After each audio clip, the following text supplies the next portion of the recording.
আচ্ছা, ভারত কি সত্যিই ইন্ডাস ভ্যালির জল আটকে পাকিস্তানকে ভাতে মারতে পারবে, নাকি এটা একটা সাময়িক ললিপপ? মোট ৪ বার ভারত পাকিস্তানের সামনাসামনি যুদ্ধ হয়েছে। তাহলে কেন ভারত এর আগে এই সিদ্ধান্ত নেয়নি?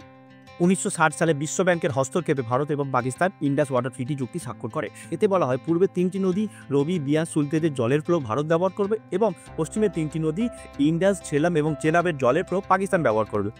ভারত সম্পূর্ণরূপে পাকিস্তানের দিকে বয়ে চলা এই নদীগুলির জলধারা আটকাতে পারবে না। তার প্রথম টেকনিক্যাল কারণ হলো ভারত এখনও সেই রকম ইনফ্রাস্ট্রাকচারই বানিয়ে উঠতে পারেনি যেগুলো এই নদীর জলধারা আটকাতে বা মোড় ঘুরিয়ে দিতে পারে।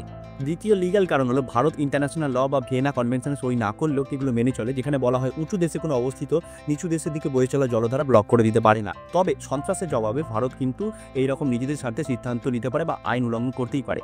তৃতীয় জিওপলিটিক্যাল কারণ হলো পাকিস্তান এবং চীন বন্ধু। ভারত যদি পাকিস্তানের জলধারা আটকে দেয়, তাহলে পাকিস্তান আবার চীনের সাথে মিলিত হয়ে ব্রহ্মপুত্রের জলকে, যেটা ভারতের দিকে বয়ে আসছে, সেটাকে ম্যানিপুলেট করতে পারে।